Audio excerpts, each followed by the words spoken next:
Hey, so I decided to just make a quick recording today because some interesting things happen, but this will be just a couple of minutes. I'll quickly go over the front lines and then basically touch on the main subjects. So I'm even using yesterday's map just because it's nothing, nothing too important. I mean, Ukrainians still continue pushing around Kharkiv. They've taken, I believe, one more village around this area here. There's like a one small village, and there has been actual reports now that they've reached the border line. So this is obviously good, and I explained in details why is this good, because they're then going to be able to advance along the border line and cut off Russian supply lines, which is really nice because this threatens the supplies of the main strike force that they have around Izium, where they have the most force gathered up. Nothing really changed since the last time we spoke around these areas. So this is all still pretty much all of this is now positional fighting. So there is constant shelling of the other sides. Maybe a movement here and there if they just feel lucky. So it's a very shitty standstill. It's basically all of this area is what the whole of this situation is going to look like when Ukraine is going to go into the position of battle. It's the parity. It's like when the sides don't really have a force that could change and break the pace of the war, which is exactly what is happening on the south side for Ukraine. So right now, if Russia had about 2.5 after they withdraw from Kyiv, they had about 2.5, 3 directions that they wanted to attack. They wanted to attack here, here, here. They wanted to actually also attack here, somewhat here, also here, and then also obviously to cut off kind of here. So this was like, what was it? So they had like major directions. So this direction, and some of this direction. That's basically the three directions that Russians used to have to attack. By this point, the only thing that where they still have some kind of battle capable troops is this area and around here. This is where they have basically the most troops, and this is where they're getting a lot of extensive supplies. So this is basically their point. They cannot really capture anything major here, but they're able to push a little bit. So what is happening? They were able to take additional village around this area. So by the judging by most of the analysts and the everything's, they are about couple of weeks behind the schedule on the pessimistic agenda. So basically, imagine you're planning something, then you have optimistic scenario, realistic, and then pessimistic scenario. And well, they're now, if they're capturing this village only by now, since they started this advance, they're about 2 weeks behind the pessimistic scenario, which is, well, I think you get the point. So they're trying to basically fight and see what they can get. A small, very, very minor change that happened is in 2 points around this area. Remember, this is what Russia wants. They want to cut this off and then take it up. So there has been like a village taken in between Rubizhne and Severodonetsk. So now this is kind of cut. So the Russians were able to cut in between. There is still kind of Rubizhne, and there is like an option to cross from both from Rubizhne and Severodonetsk. So it's not that they're completely cut off from each other, but they're cut off from each other from the directly. So there is no more direct line between them, which is not that it was really required below, but it's just something interesting to know. So Rubizhne is definitely, it's very close to be pushed out, and I think this is kind of expected. Severodonetsk, as I explained before, they got some reinforcements.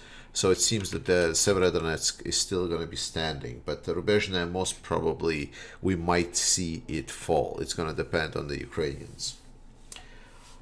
Important point is actually this place here. So in here there is a village of oh my god, let me just quickly get the name of the village. So the village is called Bilohorivka. So and around that village of Bilohorivka there is basically a great, I don't know, Bilohorivka massacre, if you can call it. Basically, as I understood, Russians have tried to go over the river of the Severodonetsk and try to advance through the river, and they were trying to do it in the same space, and they've been doing it in 7 waves. So one wave went in, failed, and the other one went in, then failed, and the third one went in, failed. And this is basically showing that what I mean by push. And then a lot of times, like, I didn't know how to explain to you is like that. Yes, when I say Russia is gonna push, they're just gonna throw like the people and vehicles at the Ukrainian army, and because they have a lot of it, they're gonna gain some ground, they're gonna gain some territory. And I think this kind of shows it the best, just because this is a river crossing. So a lot of the things that are happening is at a single point, and it's also very compact. And I'm just going to show these here pictures.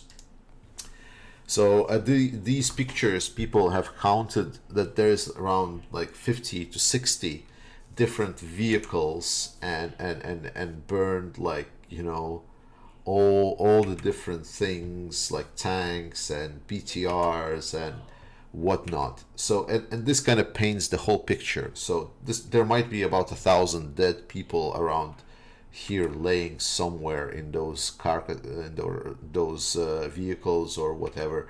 It's a lot of people. So this is kind of showing what I mean by when I say push. Right, Russia is just throwing a lot of people that are poorly trained. They're just saying their command said we need to cross here, so we cross here. And these pictures are actually from like the day before, actually. So it's like what was when I was talking about this yesterday. And today there has been reports that they've been trying to do this again and again and again. And now there is even more of this that is happening around that area. So yeah, the Bilohorivka is becoming a very much wow, like a graveyard for a lot of Russian troops. So we'll see how it's gonna turn out after this. But with this kind of advance, the Russians, they'll still have the troops. Some of the analysts are saying that the Russians, a lot of their expectations when they're predicting, especially the dates and expectations what the Russia will do, they are trying to base it on some kind of, you know, like a regular military logic. So for example, right now Russia still has about 15 battle tactical groups in their, like, you know, backline. Those are kind of mandatory if they want to A, rotate, and B, get some kind of defense whenever Ukrainians going to start attacking anywhere, you know, just like a reserve. So all the analysts, they don't expect Russians to be actually using those 15 battle tactical groups. The problem is they can, because so far they've been like throwing everything, and so Russians can still, well, I'm saying that this is gonna stop, like this advance is gonna stop because Russians are tired, they don't have the equipment. They still have a lot of firepower, a lot of manpower to throw. It's just, it's very stupid. It's very stupid, because if they throw the reserves, they're going to be completely naked whenever the Ukrainians are going to start counterattacking. So I don't know. I don't know what the Russians are thinking, and the analysts don't even know what Russians are thinking. But that's the situation. Oh yeah, and the important part is, so apparently there has been some things happening in the Kremlin, and there's been change around the leadership of this campaign, and they're now going to be attacking the weakest link in this defense of Ukraine. And the weakest link, obviously, is the is the leaders of France and Germany. Basically, Russia sees that they cannot really take any kind of significant part of Ukraine. They don't have the military victory. Follows Putin not saying anything, and now there's been some internal disagreements within Kremlin, and basically that means that they will try to essentially get Minsk 3 agreement. They will try to sue for peace, so they will try to bribe essentially Germany, France, to say, hey, can you influence Ukraine, and then like there is not going to be any war in Europe anymore. Haha, believe me, I will not attack. That's going to be the logic of Putin. And now the weakest link in all of this campaign is obviously Germany, and to a lesser extent France, because Germany, despite whatever they're saying, they're still not sending weapons or any significant ammunition. Remember they said they want to send Gepards? The Gepards still have not been sent.